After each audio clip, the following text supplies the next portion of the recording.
আজকের পর্বে নিয়ে আসলাম অসাধারণ একটি হরর মুভিটির নাম হচ্ছে গোস্ট অফ ওয়ার। মুভিটি শুরু হয় 1940 সালে দ্বিতীয় বিশ্বযুদ্ধের সিন দেখিয়ে, যেখানে জঙ্গলে আমেরিকা সৈন্যদের দেখে যারা ঘুমিয়েছিল তাদের মধ্যে ক্রিস নামের যে লিডার ছিল সে একটা স্বপ্ন দেখে ভয় পেয়ে উঠে যায়, আর সে সামনে গাছে কাউকে দেখতে পায় আর সে তাকে দেখছিল। ওই সময় ক্রিস তাকে দেখে ভয় পেয়ে যায়। গাছে বসে থাকা লোকটি যখন নিজে বন্দুক দিয়ে ক্রিসকে যখন গুলি করবে তখন ক্রিস ভয় পেয়ে চোখ বন্ধ করে ফেলে। অনেকক্ষণ পার হয়ে যাওয়ার পরও তাকে গুলি করে না। তো এরপর যখন সে চোখ খুলে তখন সে গাছে কাউকে দেখতে পায় না। তো পরদিন সকালে তাদের গ্রুপ সেখান থেকে সামনের দিকে এগোনোর চেষ্টা করে। সেখানে যাওয়ার সময় অদ্ভুত আওয়াজ শুনতে পায়, সে কারণে সবাই নিচু হয়ে যায় আর সেখানে তারা শত্রুর গাড়ি দেখতে পায় আর সেটাকে তারা ব্লাস্ট করে সেটার কাছে যায় আর জার্মানের যে জীবিত সৈনিক ছিল তাদের মারতে শুরু করে। ক্রিসের সাথী অন্য এক সৈনিকের মুখ থেকে স্বর্ণের দাঁত খুলে নেয় আর তাদের কাছ থেকে ম্যাপ নিয়ে ওদের পোস্ট বার বা মিশন সম্পর্কে জানতে চেষ্টা করে। এরপর ক্রিস একটা জার্মানের সৈনিক পুরোপুরি ঠিক দেখতে পায়। এই অ্যাক্সিডেন্টে তার কিছুই হয়নি। সে তাকে ফাইট করতে বলে। লোকটি যখন ফাইট করা শুরু করে অনেক শক্তিশালী হচ্ছিল, এ কারণে ক্রিস গুলি করে মেরে ফেলে আর যাওয়ার সময় তার কোটটা নিয়ে নেয়। এরপর কিছু দূর সামনে যেতে সে লক্ষ্য করে তাদের দিকে কেউ আসছে। তারা দ্রুত নিচু হয়ে যায়, কিন্তু সামনে দেখা যায় এগুলো কোনো সৈনিক ছিল না, এগুলো সাধারণ মানুষ ছিল যারা পালাচ্ছিল। যেখানে একটা মহিলা ও তার ছেলেকে দেখা যায়। তারা কোথাও যাচ্ছিল, কিন্তু ঠান্ডা থেকে বাঁচার জন্য তাদের শরীরে কোনো কাপড় ছিল না। তাই ক্রিস তাকে জার্মানের সৈনিকের কোটটা দেয় আর সাথে স্বর্ণের দাঁতগুলো দিয়ে দেয় যাতে এগুলো বিক্রি করে সার্ভাইভ করতে পারে। এরপর তাদের মিশনের দিকে যাওয়ার সময় জঙ্গলের ভেতর দিয়ে যাচ্ছে। তো ক্রিস তার গ্রুপকে বলে, আমরা যে মিশনে যাচ্ছি সেই মিশনটা হচ্ছে একটি মহল আর মহলটাকে আমাদের রক্ষা করতে হবে। তারপর তারা ওখানে পৌঁছায়। ওখানে ওই মহলের যে গার্ড ছিল সে ঘুমিয়েছিল। গার্ড যখন ক্রিসদের গ্রুপ দেখে দ্রুত উঠে বলে, ভাগ্য ভালো তোমরা দ্রুত এসেছো, আমরা এখন এখান থেকে দ্রুত যেতে পারবো। তারা যখন মহলের ভিতরে যায় তারা দেখতে পায় আগে সৈনিক যারা ছিল তারা এখান থেকে যাওয়ার জন্য প্রস্তুতি নিচ্ছে। এমন মনে হচ্ছে তারা এখান থেকে পালাতে যাচ্ছে। ক্রিস অবাক হয়ে যায়, তোমাদের এখান থেকে বের হওয়ার জন্য তো জলদি কেন? এটা তো যুদ্ধের জন্য ভালো এবং নিরাপদ জায়গা। তো বুঝতে পারছে যে জঙ্গলে যুদ্ধ করার চেয়ে এখানে থাকা নিরাপদ। কিন্তু ওদের কমান্ডার ক্রিসকে বলে, এখানে এমন একটা জিনিস আছে যেটা আমাদের এই জায়গা ছাড়তে বাধ্য করেছে। চিন্তা করো না, তোমাদের যাওয়ার জন্য বাধ্য করবে। কিন্তু যারা ক্রিস বলে তোমাদের রেডিওটা এখানে রেখে যাও। তো পরের দৃশ্যে আমরা সৈনিকদের রান্না করে খাবার বানাতে দেখতে পাই, যেখানে ক্রিস পুচি নামের একজন মহলটা ঘুরতে যায়। পুচি মহল ঘোরার সময় একটা পিয়ানো দেখতে পায় আর সেটাকে সে বাজানো শুরু করে। আর পিয়ানো শব্দ বাড়ির প্রতি কোনায় কোনায় প্রতিধ্বনি হচ্ছিল। তখন ক্রিস ওই ঘর থেকে বের হয়ে অপরিচিত একটি শব্দ শুনতে পায় আর সে ওই ভয়েসের পেছনে লেগে যায়। এরপর সে একটা পরিত্যক্ত রুমে যায়। ওই রুমে একটা জায়গায় পুরানোর চিহ্ন ছিল আর ওইদিকে বুঝতে পারে বাথরুমে কেউ আছে। আর সে যখন বাথরুমের কাছে যায় দেখে মনে হয় বাথরুমের ভিতর থেকে লক করা আর সে লক খুলতে পারে না। আর ফেরত আসার সময় বাথরুমকে নিজে নিজে দরজা খুলে যায়। আমরা এখানে বুঝতে পারি এখানে কোনো একটা ঘটনা রয়েছে, মানে মহলে কোনো একটা ঝামেলা রয়েছে। এরপর সবাই মিলে খাবার খেতে বসে তখন সবাই অদ্ভুত আওয়াজ শুনতে পায়। তাই তারা সবাই অস্ত্র নিয়ে আওয়াজের পিছু নেয়। চেক করার জন্য তারা দ্বিতীয় ফ্লোরে যায়, সেই জায়গাটিতে যায় যেখান থেকে আওয়াজ আসছিল। তারা যখন ওই আওয়াজের কাছে যায় তখন আবার অন্য জায়গা থেকে আওয়াজ আসতে শুরু করে। তখন আবার তারা অন্য জায়গায় যায়, ওই জায়গায় সব জিনিস ঢাকা ছিল। সেখান থেকে আবার অন্য জায়গায় আসছে মনে হয়। তারা যখন দরজার কাছে যায় তখন দরজা আপনা আপনি খুলে যায়। তারা যখন দরজা খুলে সামনে পর্দা সরায় তখন জানালার অন্য পাশে কারো ঝুলন্ত লাশের প্রতিচ্ছবি রয়েছে। হঠাৎ করে বাতাস আসার পর জানলার পর্দা সরে গেলে ওই লাশটি আর দেখা যায় না। রাতের বেলা সবাই যখন বসছিল তখন একে অপরকে ভূতের গল্প শোনাচ্ছিল আর ওদিকে তাদের সৈনিক টেলিস্কোপের সাহায্যে বাইরে নজর রাখছিল, কারণ যে কোনো সময় জার্মান সৈনিক মহলের উপর আক্রমণ করতে পারে। আর ভেতরে তাদের মধ্যে একজন বলছিল মাটির নিচে রুম থেকে 18 বছরের একজন মেয়ের ডায়েরি খুঁজে পেয়েছে, হয়তো এ বাড়িতে সে থাকতো। তখন তারা ফায়ার প্লেস থেকে শব্দ শুনতে পায় আর ক্রিস বলে শব্দটা সম্ভবত মাস্কুট মতো লাগছে। মাস্কুট মানে আর্মিদের একটি কুট ভাষা। বুঝি শব্দটির ডেকুট করে আর বলে, সে বলছে আই হ্যাভ নো লেগ, মানে আমার কোনো পা নেই। হঠাৎ করে সেই শব্দ আসা বন্ধ হয়ে যায়। তাদের মধ্যে থেকে একজন বলে, আমাদের সবার উপরে যাওয়া উচিত, কারণ ওখান থেকে এই মহলের চারপাশে ভালোভাবে নজর রাখা যায়। তো এরপর একজন 18 বছর বয়সী মেয়েটির যে ডায়েরি ছিল সেটা পড়ার চেষ্টা করে, কিন্তু সেখান থেকে সমস্ত লেখা উধাও হয়ে যায়। তার সামনে একটি ছবি দেখতে পায়, একটা পরিবারের ছবি ছিল। ওই মুহূর্তে তার কাছে থাকা মোমবাতিটি নিভে যায়। সে যখন লাইটটা দিয়ে মোমবাতিটি আবার জ্বালায় তখন ওই ছবিতে যে ফ্যামিলির ছবি ছিল ওই ছবিটি উধাও হয়ে যায়। আর ওদিকে উপরতলায় রাইফেল নিয়ে আরেক গ্রুপের একজন সৈনিক ছিল, আর তার মনে হয় তার পেছনে কেউ রয়েছে। সে ওই দিকে পাত্তা দেয় না, আর তারপর সেই স্নাইপার দিয়ে বাইরে নজর রাখছিল। তখন একটা মেয়ের ঝুলন্ত লাশ দেখতে পায়। তখন সে ওই জায়গায় আরেকবার দেখে, তখন লাশটি উধাও হয়ে যায় এবং এদিক ওদিক করে খুঁজতে থাকে। হঠাৎ করে একটি ছেলে ভূত স্নাইপারের সামনে চলে আসে, তখন সে ভয় পেয়ে যায়। পরদিন সকালে আমরা দেখি ক্রিস এবং তার সাথীরা বসে রয়েছে। সেখানে বসে তারা ভাবছিল তাদের আগের আর্মিরা তো দ্রুত এখান থেকে চলে গেল কেন, আর এর সাথে বাড়িতে কি এমন ঝামেলা থাকতে পারে, আর বারবার তারা কেন একটি মেয়ের ঝুলন্ত অবস্থায় দেখতে পাচ্ছে।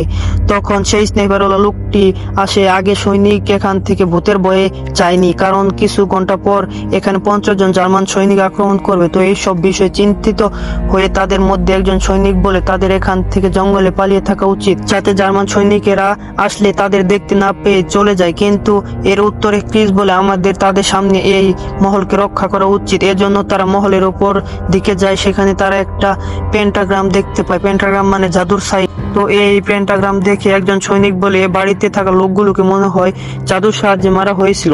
তারপর তারা এইসব ছেড়ে নিজেদের কাজ করতে শুরু করে। তখন তার একটা কাপবোর্ড এক জায়গা থেকে আরেক জায়গায় সরাচ্ছিল। তখন কাপবোর্ড পেন্টাগ্রামে টাচ করতে কাপবোর্ডের দরজা নিজেই বন্ধ হয়ে যায়।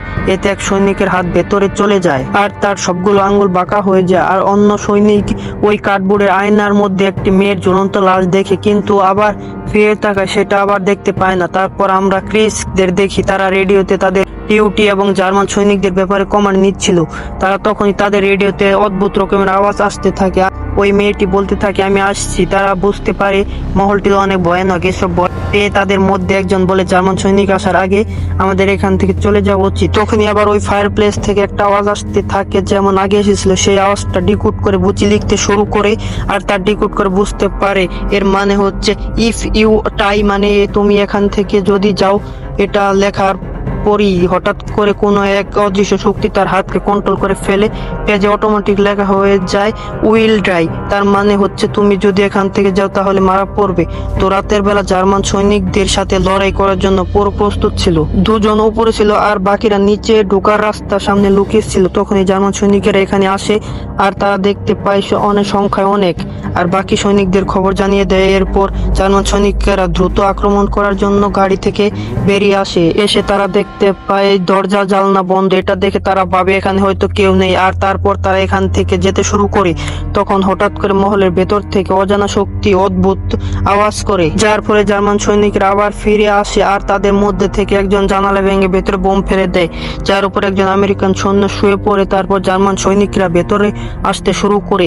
ক্রিস জার্মান সৈন্যদের উপর গুলি বর্ষণ করছিল, কিন্তু ওইদিকে জার্মান বাকি সৈন্যরা মহলের ভেতরে আসতে শুরু করে। তখন ক্রিস আর আমেরিকার বাকি সৈন্যরা লুকানোর জন্য দ্রুত বেসমেন্টে চলে যায়, কিন্তু ওখানে এসে দেখে কেউ আগে থেকে এখানে লুকিয়ে আছে। মানে জার্মান সৈন্যদের একজন ঢুকেছিল আর সে ক্রিসদের উপর আক্রমণ করে, যার কারণে ক্রিস নিচে পড়ে যায়। এর মধ্যে অন্য এক সৈনিক স্টাডি রুমে লুকিয়েছিল। তখন পিছন থেকে কারো আসার অনুভব করে, আর এরপর সে যখন মারার জন্য দাঁড়ায় সে দেখতে পায় ওটা কোনো সৈনিক ছিল না, ওটা ভূত ছিল। সৈনিক তাকে দেখা মাত্র আগুনে পুড়ে যায়। আর এরপর একটা জার্মানিক সৈনিক ক্রিসের বডিকে একটা হলে পড়ে থাকতে দেখে, আর সে যখনই ক্রিসের বডি এর কাছে যায় তখন ক্রিস তাকে গুলি করে মেরে ফেলে।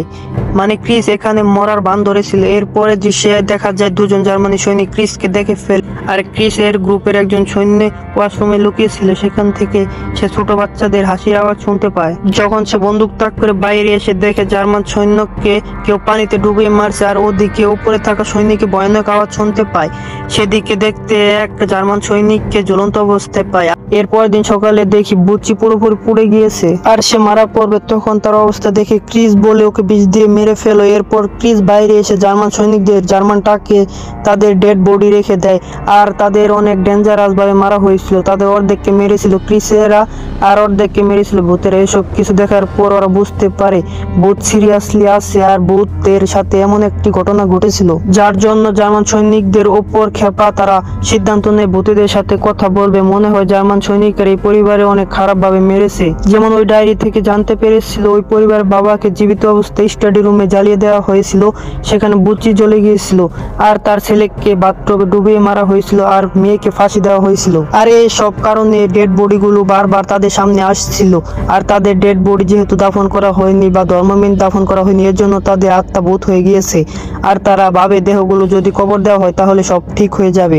তো তখন এক সৈনিক আবার বুচিকে চেক করে মানে যে পড়ে গিয়েছিল দেখা যায় সে এখনো জীবিত রয়েছে, তখন তাকে জিজ্ঞেস করে তুমি কি দেখেছিলে, মানে ভূতের ব্যাপারে জিজ্ঞেস করে। আর তখন বুচি মানে যে পড়ে গিয়েছিল সে ক্রিসকে ধরে বলে মনে করো এটা বলে সে মারা যায়। এরপর ক্রিস তার সাথীরা বেসমেন্টে যায় যাতে করে কোনো ক্লু পায় ওদের লাশ কোথায় থাকতে পারে।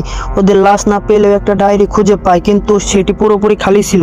তো এরপর তারা হলে আসার পর তারা সিদ্ধান্ত নেয় যাই হোক এই জায়গা ছেড়ে দেবে। তখন ক্রিস বলে যাওয়ার আগে অত্যন্ত এই মহলে যারা থাকতো তাদের দেহগুলো খুঁজে আমাদের দাফন করে যাওয়া উচিত। তখন হঠাৎ করে তাদের হাতে থাকা ডায়েরিটি ছিল, ওর মধ্যে লেখা চলে আসে। তখন তারা পড়তে চায়, তাদের মধ্যে যে এন্ডিক নামে সদস্য ছিল সে পড়তে দেয় না, সে বলে আমাদের প্রথমে এখান থেকে বাইরে যাওয়া উচিত। এ কারণে তারা তাদের সৈন্য ছিল তাদের দাফন করে চলে যায়। আর যাওয়ার সময় রাস্তায় তারা আবারও সেই সার্ভাইভালদের দেখতে পায় যাদের তারা সিনেমা শুরুতে দেখেছিল, মানে এটা তাদের খুবই অবাক লাগে কারণ এই সেম দৃশ্য তো একবার দেখেছে। আর এর সাথে তারা একটা পরিত্যক্ত অ্যাম্বুলেন্স দেখতে পায়, আর যেতে যেতে রাত হয়ে যায়, আর তারা এই জায়গায় চলে আসে যেখান থেকে তারা শুরু করেছিল।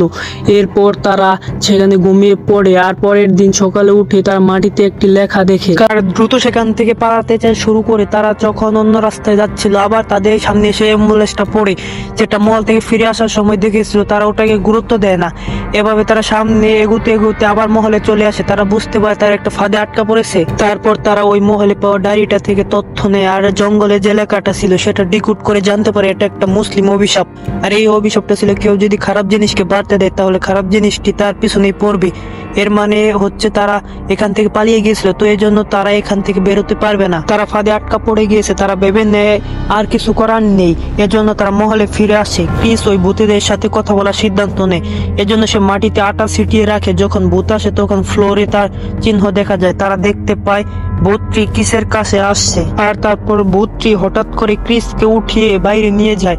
তখন সৈনিকরা ভূতের দিকে গুলি করতে থাকে, এতে ভূতের কিছু হয় না কারণ ওদের তো বডি নেই। তবে এরপর তারা ক্রিসকে বাঁচিয়ে অন্য একটি রুমে নিয়ে আসে, আর এখানে তারা সবগুলো ডেড বডি খুঁজে পায়, আর তাদের সবাইকে পুচির কবরের সাথে কবর দিয়ে দেয়। এই পরিবারের পিতাকে যখন দাফন করছিল সেই সময় ডায়েরির লেখাটা চেঞ্জ হয়ে যায়। ডায়েরিতে লেখা উঠে এই পরিবারের জার্মান পরিবার ছিল না, তারা আফগানিস্তানের পরিবার ছিল। তারা মুসলিম হলেও তাদের জীবন বাজি রেখে অনেক ইহুদিদের বাঁচিয়েছে। এরপর সৈনিকরা আবার মহলের ভিতরে চলে যায়, আর তারা নতুন কোনো ক্লু খুঁজতে থাকে। এবার ওই ডায়েরিতে আরো কিছু লেখার পরিবর্তন দেখতে পায়। তারা এখানে লেখা দেখতে পায় ওই ডেড বডি গুলোকে মুসলিম রীতিতে দাফন না করলে তাদের শক্তি অনেক বেড়ে যাবে। তখন এখানকার লাইট গুলো জ্বলানিবা করতে থাকে, কারণ ওদের মধ্যে থেকে একজন সৈনিক ওই রিচুয়াল পেন্ড্রায় বসে গিয়েছিল, আর সে সেখানে ভূত দেখতে থাকে, আর ওই ভূত সকল সৈন্যদের উপর আক্রমণ করে।